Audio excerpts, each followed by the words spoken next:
Bien, merci d'être très nombreux à devoir nous suivre comme je vous l'avais annoncé, que nous reviendrons dans cette deuxième partie de notre émission. Nous parlons toujours sur la guérison divine avec le frère Élisée. Nous en parlons et voilà, il y a quelques points auxquels nous devons vraiment fixer parce que c'est important pour les enfants des dieux de connaître ces choses. Je salue mon frère Renandi qui nous suit et un bon frère, un bien-aimé dans le Seigneur, et vous tous qui nous suivez de partout. Je vous salue dans le nom précieux du Seigneur Jésus-Christ. Alors, frère Élisée, comme on devait revenir dans la deuxième partie, nous étions en train de parler sur les principes de la guérison divine. Nous étions en train de parler euh, sur les cancers, certaines maladies qui paraissent par exemple impossibles aux yeux des hommes, que la nature ou bien l'homme n'arrive pas à accéder d'une certaine façon. Alors expliquez-nous comment arriver à posséder et à garder cette guérison-là. Parce que je sais qu'il y a aussi des témoignages que vous allez Mhm. devoir nous apporter. Yeah. Donc voilà, je crois que dans la première partie, quand on a conclu, j'ai essayé de partager une petite formule en fait. En fait, tout ce qu'on fait, même les Écritures disent, faites tout au nom du Seigneur Jésus. Ok. Qu'est-ce que ça veut dire? Tout doit matcher son agenda à lui. C'est pas pour que Yobi m'envoie moi ou bien moi je suis un grand, je sais pas, pasteur ou prédicateur, c'est pour l'agenda du Seigneur. Et dans son agenda à lui, par ses meurtrissures, les gens sont guéris. Donc quand on impose les mains aux malades, c'est pour que cette écriture-là, en fait, s'accomplisse. C'est comme ça qu'à la fin de la première partie, j'avais donné la formule. Donc, première des choses, tu as pardonné aux gens. Pardonne-nous comme nous pardonnons à ceux qui nous sont offensés.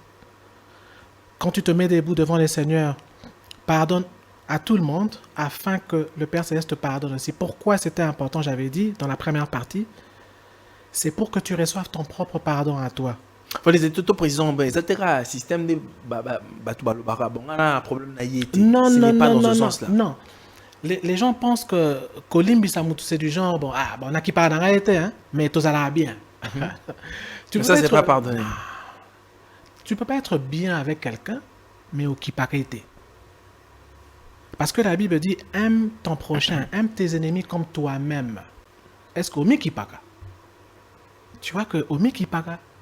Donc tu peux pas être du genre, tu es complètement, vraiment, comme on dit, nonchalant là. Donc voilà, tu t'en fous de la personne, Désintéressé. désintéressé complètement, mais tu dis que tu as pardonné. C'est pas comme ça que ça fonctionne. Tu dois arriver au point où, quand tu penses à tes bénédictions à toi, par exemple en termes même d'argent, je donne un exemple avec l'argent. Si je deviens millionnaire, quand tu penses à toi-même, qu'est-ce que tu feras pour toi? Tu dois aussi penser à la même chose pour la personne à qui tu as pardonné, même si c'était entre parenthèses ton ennemi. Tu dois penser comme ça. Si tu regardes Judas, qui vient trahir Jésus, comment Jésus l'appelle? Mon ami. C'est par ce baiser que tu me trahis. Jésus n'a pas dit non, tu es démon. Mon ami. Donc le pardon est très, très, très important. Donc, je récapitule. Pardonne d'abord à tous ceux qui t'ont offensé, afin que le Père Céleste te pardonne. Qui te pardonne, ça veut dire quoi? Afin que tu sois capable d'accéder au don gratuit qu'il t'a donné. Quand tu acceptes ton pardon, qu'est-ce qui se passe? Ça fait que ça ôte toute condamnation. La Bible dit, si mon cœur ne me condamne pas, je trouve faveur devant le Seigneur. Dès que tu ne sens pas de condamnation, automatiquement, tu as accès à tout ce que les Écritures disent. C'est là que tu peux rentrer maintenant, comme j'avais dit dans la première partie, dans ce magasin-là. Seigneur, je suis malade, mais je sais que tu as porté la maladie. Au nom du Seigneur Jésus, que mon corps soit complètement rétabli afin que Ésaïe 53 s'accomplisse. Fini. Et ça, c'était le secret de la guérison divine, Le secret de quel la que soit guérison. le cas. Mais vous avez parlé de. Prenons par exemple, vous avez parlé dans la première partie que comment est-ce que il n'y a aucune écriture qui stipule que l'homme doit partir par le moyen de la maladie. Mais aujourd'hui, ça devient comme normal quand quelqu'un est malade. On sait que nous partirons. Parce que vous avez cité l'écriture que l'homme est poussière, il retournera à la poussière. Oui, il est vrai. Mais il n'y a aucune écriture qui dit que l'homme doit partir au moyen de la maladie. Exactement. Aucune écriture. Exactement. Parce qu'on dit, quand on regarde dans la Bible, on voit aussi Lazare était malade et il est Il est mort. et Jésus l'a ressuscité. Et après, Il est mort encore. il est mort, mais pas par le moyen de On la ne sait pas. maladie. Voilà. On regarde aussi dans la Bible, les gens, quand ils mouraient, ils ne mouraient pas par Yeah. maladie d'une certaine Yeah, façon. yeah. Ils se rassasiaient de leur jour. Mais pourquoi aujourd'hui c'est devenu comme normal? Peut-être quelqu'un dira c'est à cause du péché Non, mais d'Adam. eux aussi, ils étaient pécheurs. Voilà. Isaac, Jacob, tous ces gens étaient des pécheurs aussi. Mais pourquoi aujourd'hui on a normalisé le fait que les gens partent comme ça et que c'était la volonté de Dieu alors qu'il y a du bon en galade, il y a la puissance de Dieu. Exactement. Et Dieu continue, il a payé comme Exactement. vous l'avez dit. Mais c'est ça que je t'ai dit, frère Gilles. Le peuple de Dieu périt par manque de connaissance. Ce n'est que ça. Un manque de connaissance. C'est vraiment ça. Et les gens sont à l'aise, en fait, avec ce qu'on leur dit. On vous dit que vous êtes des pécheurs, on vous raconte tout ça. Les gens sont à l'aise. Mais comme je te dis chaque fois, moi, ça me révolte. Parce que dès que quelqu'un commence à se révolter, tu te dis, mais tiens, mais je ne peux pas continuer à laisser ce truc. Comme tu as dit là, tu prends Genèse et on monte. Comment est-ce qu'Abraham est mort? Isaac, Jacob. Prends tous ces gens. On a même un cas de quelqu'un, Dieu, au travers d'un prophète, lui dit que tu ne descendras pas du lit de la maladie. Le gars dit, niet. Il ne veut pas. Au point que Dieu lui ajoute 15 ans. Le prophète Ézéchiel, je crois. Et puis finalement, Ésaïe vient, par mes meurtrissures, vous êtes guéris. Salomon, il est mort comment? En fait, bref, tu vois que la plupart des gens mouraient rassasiés des jours. Et ça, c'était des gens qui n'avaient pas la connaissance que tu as maintenant. Pas de Saint-Esprit, pas Jésus qui est mort, mais ils mouraient rassasiés des jours. Bon, je sens encore quelqu'un qui dit, mais voilà, la Bible a dit, le plus fort va atteindre 80 ans et qu'on sort. Il y a une île au Japon où les gens meurent à 106 ans, 110 ans. C'est vraiment rare. J'ai suivi une émission, il n'y a pas de gens qui meurent à 60. Non, rien du tout. Pas du tout. Pas du tout. C'est au-delà. 95, 100, 106, 110. Et les Japonais, en soi, ce n'est pas des chrétiens. Ils arrivent à vivre longtemps comment? Et puis, c'est que je dis aussi, la maladie est entrée par le péché. Mais tout le monde crie que la rédemption a été faite. Que veut dire la rédemption? Ramener à l'état initial. Si le péché est entré, la maladie est entrée avec le péché et que Jésus vient ôter le péché. Comment est-ce que vous ne pouvez pas croire que vous êtes guéri? Si la rédemption n'a pas d'effet, ça veut dire... Il n'a rien fait. Il n'a rien fait. Il n'a rien fait. C'est comme ça que j'ai compris que ce que j'ai dit dans la première partie, quand le Seigneur m'a expliqué, Esaïe, c'est lui. Parce que ça matche les Écritures. Par le péché d'un seul, la mort est entrée et s'est étendue sur tout le monde. Et dans Romains, la Bible dit quoi? Par l'acte d'un juste, qui est le Seigneur Jésus, qu'est-ce qui s'est passé? La vie s'étend à tout le monde. Maintenant, comment est-ce que vous n'arrivez pas à croire que vos corps sont ramenés à l'état initial? Tu vois, frère, c'est aussi simple que ça. Pourquoi est-ce que vous n'arrivez pas à croire cela? Donc, du coup, quand tu ne crois pas à ça, en fait, tu mets même en doute l'œuvre du calvaire. Le fait de ne pas croire, c'est remettre Et tu remets en cause l'œuvre du calvaire. Bien sûr. Pourquoi tu ne crois pas que tu peux pas être malade? Pendant que la Bible te dit, par mes meurtrissures, tu es guéri. Pourquoi tu crois que tu peux être malade? Oh non, Naza Musumuki. Qui t'a dit que ça Musumuki? Voici l'agneau de Dieu qui ôte le péché du monde. Tu vois un peu? Donc si les gens sont des pécheurs, jusqu'à vous présent, voulez, c'est parce qu'ils acceptent vous voulez pécheurs. être pécheur. Vous voulez. Alors que les péchés ont déjà été Mais ça a été par ôté. Ça a été ôté. Il est devenu quoi? Il est devenu péché. Il a tout porté sur lui. Et il est devenu péché et il a cloué ça à la croix. Il est mort avec ça. Et sa victoire à lui, il a vaincu et il me rend vainqueur. Sa victoire à lui, il te la donne gratuitement. Mais au bout, il n'a pas. Tu vois. Aujourd'hui, il y a des maladies que les gens craignent tellement. Et quand ça vient, ça frappe comme ça, oh là là, c'est gravissime. Comme par exemple, on avait parlé de cancer. En tout cas, quand ça arrive à un certain niveau, c'est fini. Et quand par exemple, c'est le sida, le VIH en tout cas, l'espoir est déjà fini pour cette personne. On fait le testament, Hein, on le apprête la testament. famille. Et quand, je ne sais pas moi, il y a tant de maladies comme ça qui paraissent irréversibles. Mhm. Mais dès qu'on applique, dans la manière dont vous avez expliqué les choses, dès qu'on applique la formule, si je peux le Yeah. dire, Mhm. on peut décrocher sa guérison en, Frère Gilles, en quelques secondes. je t'assure, regarde, j'ai vu une femme qui est au Cameroun. Moi, je vis aux États-Unis. Il y a une dame qui est au Cameroun que j'ai jamais vue. Je connais sa fille. Sa fille un jour vient à la maison et elle parle et puis elle se met à pleurer. Maman lui a donné, je sais pas, 2 mois à vivre, un truc du genre. Oh, mais qu'est-ce qui se passe? C'est un cancer dernier stage d'estomac. Est-ce que tu peux pas prier pour maman comme ça?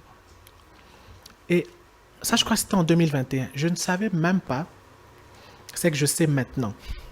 L'explication d'Ésaïe 50 c'est venu en 2022. Je crois. Mais en tout cas, c'était avant que je reçoive cette explication-là. Elle m'a dit ça, et bon, on a juste parlé, bon, on verra qu'est-ce qu'on peut faire, des trucs comme ça. Et quelques temps après, je commence à sentir ce poids-là. Cette fille, vraiment, elle m'aide beaucoup, quelqu'un de bien. Sa maman, et elle devait voyager au Cameroun, son passeport se perd. Bref, je ne saurais pas voir maman avant qu'elle meure et comme ça. Et un jour, je suis à la maison, et quelque chose me dit, demande-lui qu'elle te mette en contact avec sa maman. Elle me met en contact avec sa maman. J'essaie de texter, la maman ne répond pas. J'appelle, elle décroche pas, des trucs comme ça. Je me suis dit, bon, je vais essayer plus tard. Et un soir ou une nuit, j'entends comme des instructions. Appelle la maman, dis-lui qu'elle n'a pas pardonné à son mari. Je dis, mais tiens, elle n'a pas pardonné à son mari. Ça, c'est pas quelqu'un que je connais. Qu'est-ce que... J'essaie de parler avec la fille. Maman a un problème avec papa. Bon, elle me donne quelques... Mais l'instruction, c'est dis à la maman qu'elle n'a pas pardonné son mari. Et j'appelle la maman un jour, elle décroche. Je lui dis, tu n'as pas pardonné ton mari. Et ce qui est bizarre, l'autorité avec laquelle je parlais à une maman, à cette maman que je ne connais pas, mais c'était vraiment pour la première fois, tu n'as pas pardonné à ton mari. Et sur le champ, elle me dit, en tout cas... Je ne sais pas de quoi tu parles. Moi, j'ai pardonné. Moi, j'ai pas de problème avec mon mari. Et ça, c'était comme un choc. Je me suis dit, mais ça veut dire que la voix que j'ai entendue, c'est, je sais pas, mais je sais pas c'était quoi, mais je lui dis, l'esprit me dit que tu n'as pas pardonné à ton mari. Et elle me dit en tout cas, je lui dis, va, appelle ton mari et parle avec ton mari. Et elle me dit, non, je veux pas faire ça. Et je dis à la maman, tu préfères mourir et ne pas voir tes petits-fils? Tu préfères être têtu, mourir et ne pas voir tes petits-fils? Et je coupe directement. Et après, je me dis, mais qu'est-ce qui m'arrive? Comment est-ce que je peux parler à une maman que je ne connais pas? Au moins 3 semaines ou presque 1 mois après. Un jour, elle me texte, elle me dit, mon fils, j'ai fait ce que tu m'as demandé. J'ai dit, Seigneur, cette maman a finalement fait ce que tu m'as dit de lui dire. Maintenant, la suite, c'est quoi? Rien du tout. Pas de rêve, pas de rien. Et je ne savais pas quoi faire. Moi aussi, j'ai attendu. Et je me rappelle très bien de ce jour-là. Je me réveille vers 3 heures du matin. Je pars me soulager. En revenant sur mon lit, avant que j'atteigne mon lit, j'entends encore quelque chose me dire « Dis-lui de boire de l'eau. » Et je veux vous dire c'était quoi. Dis-lui de prendre un verre d'eau. Et puis, je précise, c'est pas une doctrine. Hein? J'aimerais pas que les gens qui me suivent partent faire ça. Non, non, non. Ça, il m'a dit ça pour cette femme-là. Dis-lui de prendre un verre d'eau tiède avec sa main droite, qu'elle boive cette eau avec sa main gauche sur le cœur. Dès qu'elle aura fini de boire l'eau, qu'elle lève sa main, qu'elle dise gloire à l'Éternel, le cancer va partir. Frère Gilles, j'ai juste écrit à la dame. Je lui ai dit, maman, faites à la lettre ce que je vais vous écrire. Et le cancer va partir. J'ai dit, c'est une instruction de la part du Seigneur. Frère Gilles, elle a fait ça. Bon, moi, je ne sais pas boire de l'eau tiède. Qu'est-ce que ça a à voir avec être guéri? Mais la dame, elle est là. Jusqu'à présent. Jusqu'à présent, je parle avec elle, elle est nickel. Elle est là. Wow. Donc, c'est là que j'ai compris que la Bible a 66 livres, mais on ne peut pas limiter le Seigneur à ses 66 livres. Quand Jésus avait craché sur le sol, il a appliqué. Il avait lu ça où? Nulle part. Nulle part. C'est comme ça que je dis toujours aux frères, aux serviteurs de Dieu, notre problème, c'est pas d'amener les gens vers nous. Mets-toi à la disposition du Seigneur Et il va t'utiliser, il va te donner des instructions, il va te dire des trucs. Et tu verras que tu auras un impact sur la vie des gens. Pourquoi? Parce que tu deviens la continuité des œuvres de Christ. Si ma parole demeure en vous et que vous demeurez en moi, c'est ça la condition. Les œuvres que je fais, vous les ferez aussi. C'est aussi simple que ça. Tu n'as pas besoin de stresser. Ça ne te demande pas de crier. Non, ce n'est pas ton problème. C'est lui qui a dit que par ses meurtriers, les gens sont guéris. Et à toi, il te dit quoi? Pardonne et puis impose les mains. Quoi de plus simple? Quoi de plus simple? Quoi de plus simple? Pourquoi on se complique la vie? Pourquoi? Inutilement. Pourquoi? C'est comme le général Naman. Jette-toi 7 fois. C'est simple. Si on te dit de faire, je sais pas quoi, on te dit jette-toi 7 fois. Pardonne pour que tu ne sentes pas la culpabilité. Impose la main au malade. Et puis quand tu imposes la main au malade, tu dis je fais ça au nom du Seigneur Jésus pour que telle écriture s'accomplisse. Aussi simple que ça. Et ça marche toujours. Frère Élisée, nous allons, je sais que la deuxième partie ici ne sera pas très longue. Nous allons chuter par là. Parce que vous avez dit dans la première partie et que vous, c'est comme, bon voilà, c'est le don qui agit, mais vous êtes comme en quête des situations aussi compliquées qui paraissent aux yeux de gens, des hommes, pour les défier d'une certaine façon. Ouais. Aujourd'hui, par exemple, quelqu'un arrivé, je ne sais pas si vous avez déjà rencontré ce cas-là d'un décès. Décès, non, j'ai jamais rencontré le cas d'un décès humain, mais animal, oui. Et mon chien. Et il est ressuscité. Moi, j'ai ressuscité 2 de mes chiots. Et j'étais petit enfant, je ne savais même pas ça que je connaissais maintenant, même pas. Mais aujourd'hui, on vous parle d'un cas, quelqu'un qui a perdu vraiment la vie, qui a été un cadavre. Vous pourrez ramener par les Écritures, par la parole de Dieu, cette personne-là. Je suis sûr que je peux le faire. Quand je dis je peux le faire, ça veut dire quoi? Je ne sais pas comment expliquer ça. Et ça, c'est que j'essaie de transmettre aux gens. Si je me retrouve dans une situation où, voilà, je donne un exemple. Ma propre maman. Maman, si tu entends parler, excuse-moi de parler de toi. Ma propre maman a fait, on appelle ça, si je prononce mal, que les gens m'excusent, un septisme. Like je ne sais pas comment on dit ça en français, mais septisme, c'est comme une infection généralisée. Okay. Et ça baisse ta tension. Je crois que maman avait une tension de 4 ou 5. Une tension de 4 ou 5, pour ceux qui comprennent un peu de médecine, c'est, je sais pas, c'est presque un coma. Tu es en train de partir, quoi. La veille de cette affaire-là, je suis informaticien, je travaille dans un data center, une maintenance nocturne, et c'est comme un flash de quelqu'un qui me dit « Oh, si on te dit que demain maman est décédée, qu'est-ce que tu vas dire ?» Directement, je réponds. Directement, je réponds. Je dis « J'avais déjà prononcé une longue vie sur ma mère, elle mourra rassasiée des jours. » C'est comme ça que j'ai dit. Et frère, je rentre à la maison, même pas quelques minutes, j'essaie de dormir, coup de fil de Kinshasa. Et c'est un appel de groupe. Mes cousins, mes frères, ma cousine qui est infirmière, maman vient de tomber, on l'achemine à l'hôpital, on vient de prendre sa tension, elle a une tension de 5. Et j'essaie de parler à maman, rien du tout. Je ne pouvais pas joindre maman. Finalement, où est-ce qu'elle est? Non, elle est dans une salle, on l'amène à la réanimation. Et il y avait tellement du désordre dans l'appel que mon frère, j'ai un frère qui est en Suisse, à l'époque il était en Suisse, il me dit, Élisée, sors de cet appel parce que dans ce monde, on dirait désordre, c'est comme si l'ennemi essaie de faire un truc. Alors je sors de l'appel. Il me dit, Élisée, j'avais aussi vu comme un genre de vision où maman, quelque chose lui est arrivé, mais que toi, tu as prononcé la parole sur maman. Frère, j'ai le problème, quand c'est quelqu'un qui t'est cher, ça t'agite un peu parce que tu attends que l'onction soit sur toi pour faire quelque chose. Et j'aime pas trop parler de moi, que ça soit pas une doctrine aussi, mais chaque fois que le Seigneur m'utilise pour faire quelque chose de comme ça, c'est comme sur cette main. Sur cette main, il y a comme la chair de poule, mais rien que sur cette main. Et je ne sentais pas ce genre d'onction sur moi pour prononcer la guérison sur maman et consort. Et ça m'a beaucoup stressé. Et finalement, je pars me soulager. et maman qui appelle. Quand je prends le téléphone, j'entends la sœur de maman à l'hôpital en train de prier, parler en langue, en train d'intercéder, Seigneur, akoufaté, des trucs comme ça. J'ai dit, maman, qu'est-ce qui se passe? La première chose qu'elle me dit, j'ai peur. Frère, ma maman, c'est une femme de foi. Elle ne m'a jamais dit j'ai peur. Jamais. C'est la première fois que maman me dit j'ai peur. Frère, dès qu'elle a dit j'ai peur, j'ai dit maman, est-ce que tu sais que le Seigneur Jésus est mort pour toi, pour ta maladie? Il a porté ça à la croix. Elle m'a dit je sais. Et puis je lui ai dit, est-ce que tu sais que je le représente aujourd'hui? Parce que la Bible avait dit, la terre tout entière attend quoi? La manifestation des fils de Dieu. Si tu crois que tu es un fils de Dieu, ça veut dire que dans ta chair, là, toi, tu es un représentant de l'Éternel, dans une chair humaine. Et j'ai dit à maman, tu crois que je le représente? Elle a dit Amen. Dès qu'elle a dit Amen, j'ai senti cette présence-là être sur moi.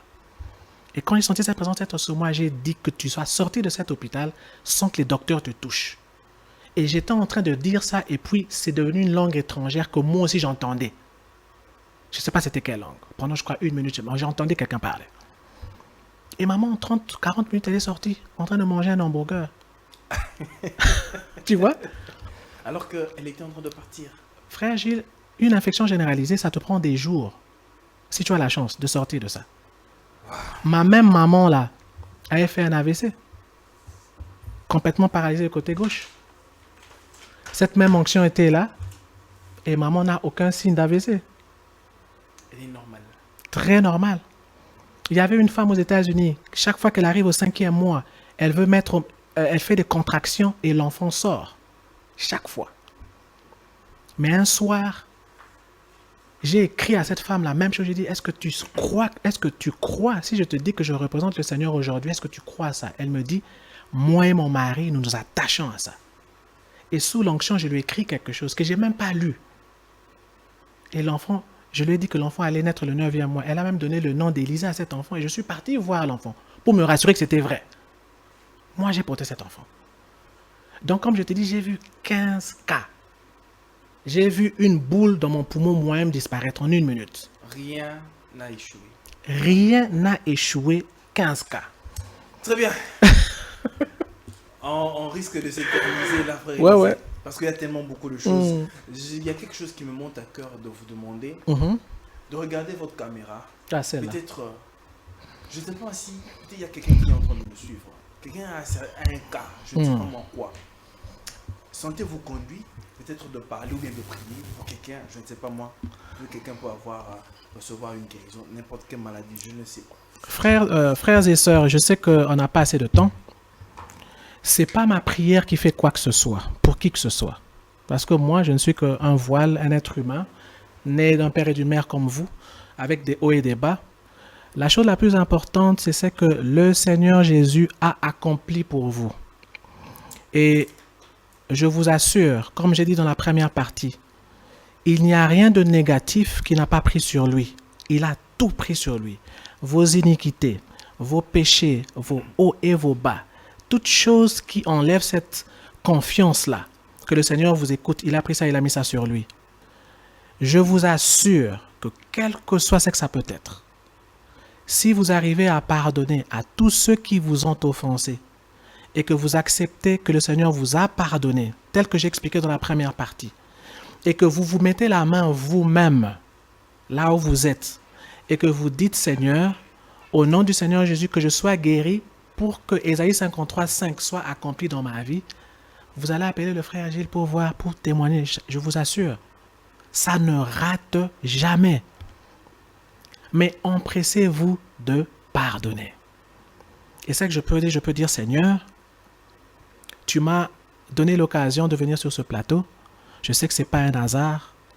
C'est pour que ceux qui sont dans le besoin puissent entendre ta parole et qu'ils soient bénéficiaires de ce que tu as déjà accompli pour eux. Je ne fais que leur montrer les Écritures. Je n'ai pas donné une pensée qui est venue de moi. Ésaïe 53, tu l'as déjà accompli. Leurs péchés, tu les as déjà portés. Leurs iniquités et tout ce qui les condamnait, tu as déjà cloué cela à la croix. Seigneur, que toute personne qui est prête à pardonner à ceux qui leur ont offensé et qui mettra sa main maintenant sur son corps et qui dira ce que je dis maintenant, Seigneur, que je sois guéri, afin que l'écriture d'Ésaïe 53 s'accomplisse, Seigneur, que cette écriture s'accomplisse dans leur vie et qu'ils témoignent de ta gloire. Parce que c'est toi, le Seigneur Jésus-Christ, qui est le plus grand. Et nous ne sommes que des instruments pour que toute la gloire te revienne. Je prononce cette bénédiction sur tout le monde qui fera ceci au nom du Seigneur Jésus. Amen. Amen. Merci beaucoup, frère Élisée. Merci pour ce moment merveilleux. Yeah. Et que Dieu vous bénisse richement. Merci beaucoup. Mesdames et messieurs, c'en est fini. Merci d'avoir été très nombreux et à avoir patience sur nous. Merci à Nandi. Merci en tout cas, que Dieu te bénisse de m'avoir supporté. Merci à la grande équipe de Congo Buzz Télévision. On se retrouve très prochainement. Que la paix soit avec vous et que Dieu vous bénisse. Nous attendons vos réactions, vos messages de guérison. En tout cas, ça nous fera énormément du bien. Alors, portez-vous bien. Au revoir.